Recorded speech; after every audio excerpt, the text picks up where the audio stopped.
नमस्कार। एस्ट्रोबी चैनल के मासिक राशिफल कार्यक्रम में आप सबका स्वागत है। आज इस वीडियो में मैं आपको धनु राशि के लिए अगस्त का महीना कैसा रहने वाला है उसकी संपूर्ण जानकारी दूंगा।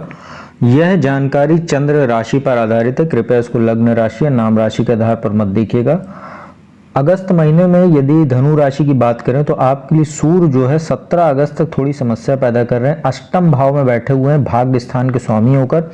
अष्टम भाव में सूर्य बैठे तो आपको कहीं ना कहीं थोड़ा माइग्रेन, सरदर्द, हड्डियों में समस्या, दुर्घटना वगैरह के योग ये बना रहे हैं। साथ ही यहाँ से जो इनकी सप्तम दृष्टि पड़ रही है यहाँ पर दूसरे भाव पर, ये परिवार में भी कुछ कलह वगैरह की स्थिति उत्पन्न करें, आपके वाणी संबंधित कुछ समस्या आपको दे रहे हैं जिससे परिवार का माहौल खराब हो रहा है। साथ ही संचित धन में भी कमी कर रहे हैं, स्वास्थ्य संबंधी चीजों पर ये खर्चा करेंगे। साथ ही पैतृक संपत्ति से जुड़ा कोई मामला है तो भी उसमें वो यहाँ दृष्टि डालकर दिक्कत पैदा करेंगे। परंतु यही जो सूर्य है वो आपके भाग्य स्थान में आ जाएंगे यहाँ पर और 17 अगस्त से यहाँ बैठेंगे और सूर्य और बुध का बुधादित्य राजयोग बनेगा 17 अगस्त के बाद से। ये आपके लिए बहुत ही उत्तम योग कह सकते हैं, क्योंकि इस जो नवा भाव होता है ये कुंडली का त्रिकोण भाव है और यहाँ पर सूर्य स्वराशि बैठेंगे तो एक त्रिकोण राजयोग बनेगा और भाग्य स्थान में सूर्य कारक होते हैं। तो धर्म कर्म में रुचि आपकी बढ़ेगी, धार्मिक यात्राएं, लंबी दूरी की यात्राएं, उच्च शिक्षा के लिए विदेश जाने वाले छात्र उनको भी काफी फायदा होगा। उच्च शिक्षा ग्रहण करने वाले जो छात्र इस दौरान कोई सरकारी नौकरी वगैरह की तैयारी भी कर रहे हैं अगर और उसमें पार्टिसिपेट करने जा रहे हैं तो उनमें आपको अगले एक महीने में 17 अगस्त से 17 सितंबर के बीच में आपको योग बनता है ऐसा कि आप परीक्षा में सफलता हासिल कर सकते हैं या इंटरव्यू वगैरह देने जा रहे हैं तो भी उसमें आपको सफलता के चांस ज़्यादा बनेंगे। बुध भी साथ में यहाँ बैठे रहेंगे तो management, finance, banking sector, share market जैसे क्षेत्रों से जुड़े हुए, कंसल्टेंसी का काम करते हैं, एडवाइजरी का काम करते हैं, बहुत अच्छा आपके लिए रहेगा।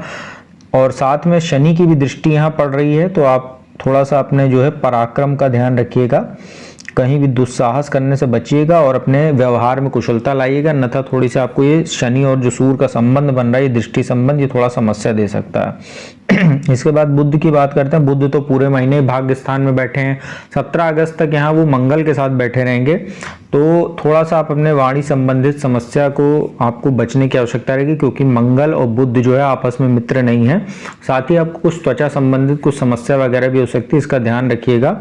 और बुध यहाँ बैठे हुए हैं भाग्य स्थान में तो जैसा मैंने भी बताया, आप यदि ज्योतिष का काम करते हैं, कंसल्टेंसी का काम करते हैं, मैनेजमेंट, फाइनेंस, इंश्योरेंस सेक्टर, लेखन संबंधी काम करते हैं, बोलने का कोई काम करते हैं, कंसल्टेंसी का काम करते हैं तो ये बुध आपके लिए काफी अच्छा रहेगा, भाग्यशाली रहेगा। और खास तौर पे आपको जो है यहाँ सप्तमेश और दशमेश होकर भाग्य स्थान में बैठे हैं तो साझेदारी में व्यापार करते हैं तो आपके लिए अच्छे अवसर ये बुध पैदा करेगा भाग्य स्थान में बैठ के। और दशमेश होकर भाग्य स्थान में है तो ये भी कार्यस्थल पर आपके लिए भाग्य के अवसर पैदा करेगा, नए नेतृत्व मिल सकता है आपको, नए आपको जो योजना बन सकती है कार्य व्यापार को बढ़ाने के लिए। इसके बाद मंगल की बात करते हैं। मंगल सबसे पहले तो यहाँ 17 अगस्त तक वो आपके भाग्य स्थान में बुध के साथ, मंगल जो है आपके लिए काफी अच्छी स्थिति में है। यहाँ एक तो पंचमेश होकर और द्वादशेश होकर यहाँ भाग्य स्थान में है तो थोड़ा सा भाग्य में ये अवरोध जरूर उत्पन्न करेंगे, परंतु पंचम भाव के भी स्वामी बनते हैं और यहाँ अपने से पंचम बैठे हुए हैं तो ये नवम पंचम राजयोग है। तो उच्च शिक्षा के लिए विदेश जाने वाले छात्रों के लिए अच्छा समय, टेक्निकल फील्ड से जुड़े हुए हैं, IIT वगैरह आपने किया हुआ है या इलेक्ट्रिकल इलेक्ट्रॉनिक्स से जुड़ा कोई व्यापार करते हैं तो उसमें मंगल काफी फायदा आपको देने वाला रहेगा। उसके बाद मंगल यहाँ दशम भाव में आ जाएंगे, यहाँ पर मंगल बहुत ही योग कारक हो जाएंगे क्योंकि दशम भाव में मंगल अकेले बैठेंगे, इसको बोलते हैं कुलदीपक राजयोग। तो कन्या राशि वालों के लिए मंगल 17 अगस्त के बाद से कुलदीपक नाम का राजयोग बनाएंगे और बहुत शुभ स्थिति हो जाएगी। लग्न पर चतुर्थ दृष्टि रहेगी, सप्तम दृष्टि चतुर्थ भाव पर भौतिक सुख साधन पर और अष्टम दृष्टि यहाँ बृहस्पति राहु पर पड़ेगी।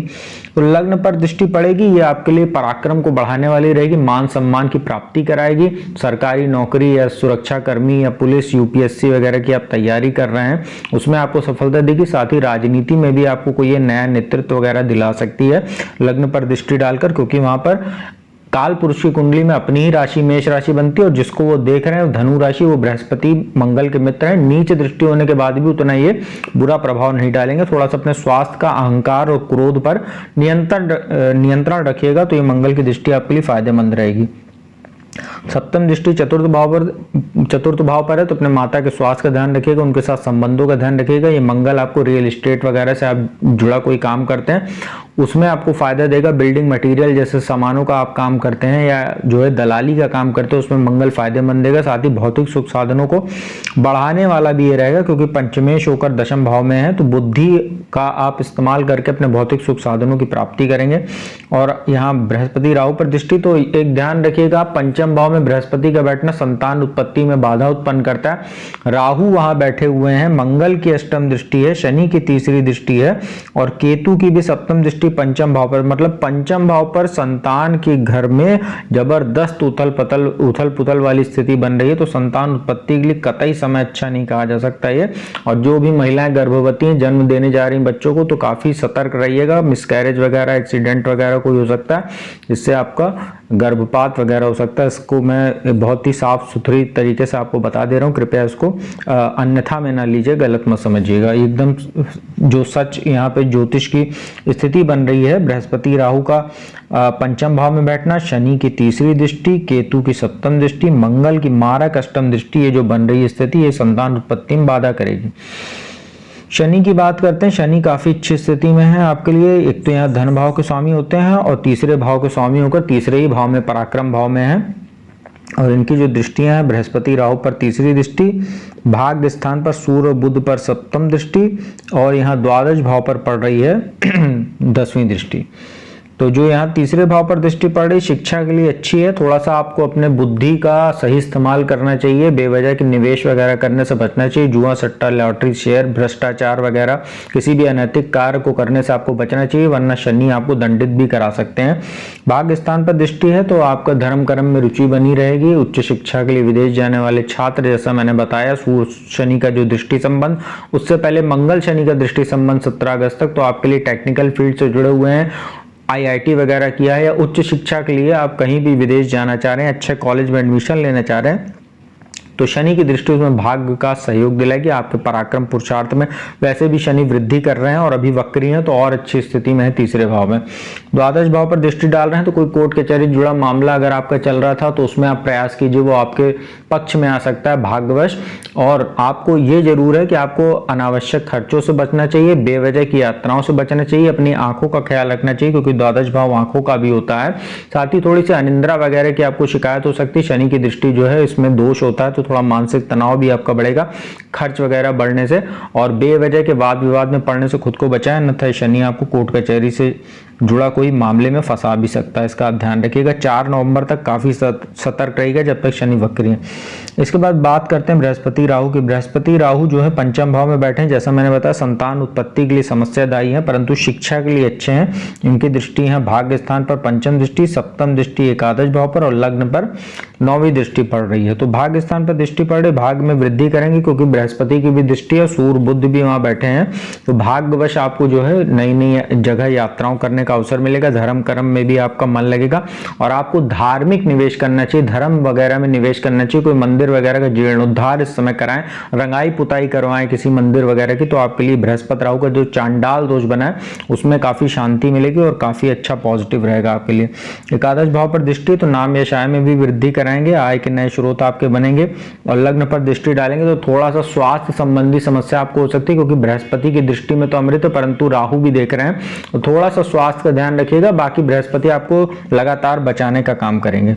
इसके बाद शुक्र की बात कर लेते हैं। शुक्र तो 7 अगस्त तक भाग्य स्थान में बैठे हैं, थोड़ा शुभ है, एकादश भाव के स्वामी होकर और भाग्य स्थान में है। लेकिन इसके बाद जो है और रोगेश होते हैं आपके शुक्र, तो यहाँ के स्वामी होकर वो 7 अगस्त से वापस अष्टम भाव में आ जाएंगे, और षष्ठेश होकर अष्टम भाव में एक विपरीत राजयोग है, और एकादश भाव के स्वामी होकर अष्टम भाव में है। तो अपने बड़े भाई के स्वास्थ्य का ध्यान रखिएगा, उनके साथ संबंधों का ध्यान रखिएगा। साथ ही चंद्रमा की राशि में बैठे हुए हैं, तो आपको कुछ मानसिक तनाव भी ये शुक्र देंगे अष्टम भाव में बैठ के। साथ ही आपको डायबिटीज वगैरह की समस्या हो सकती है, और अगर पहले से तो वो बढ़ सकती है। मूत्र विकार जैसी समस्या हो सकती है, यौन रोग की भी समस्या आपको हो सकती है, तो कृपया इन सब चीजों से सतर्क रहिएगा।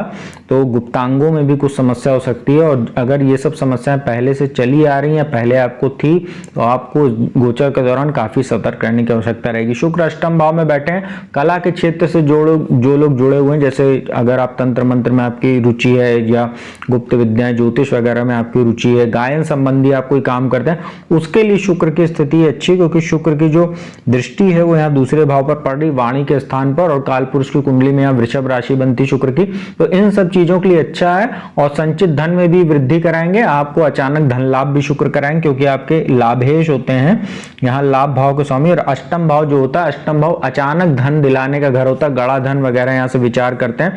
तो गड़ा धन तो आज के जमाने में संभव नहीं है, परंतु जैसे अचल संपत्ति, पैतृक संपत्ति, ससुराल पक्ष से आपको संपत्ति का लाभ हो सकता है, अचानक धन लाभ, आपको कोई शेयर वगैरह मार्केट वगैरह से हो सकते हैं, आप कोई प्रॉपर्टी इस गोचर के दौरान विक्रय करते हैं तो उसमें आपको कोई ये अच्छा लाभ दिला सकते हैं शुक्र बैठ के। स्वास्थ्य के नजरिए से तो शुक्र अच्छे नहीं, परंतु अचानक धन लाभ के लिए शुक्र बहुत अच्छे हैं। इसके बाद अंत में केतु की बात कर लेते हैं। केतु यहाँ बैठे हुए हैं, इनकी जो पंचम दृष्टि शनि पर है, सप्तम दृष्टि बृहस्पति राहु पर है, और जो सप्तम भाव पर 9वीं दृष्टि है।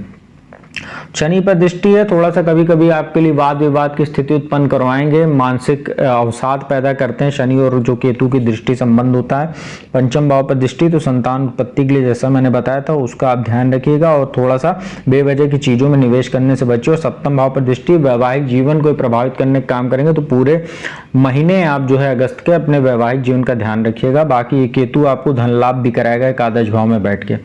तो मित्रों, ये था धनु राशि के लिए अगस्त महीने का राशिफल।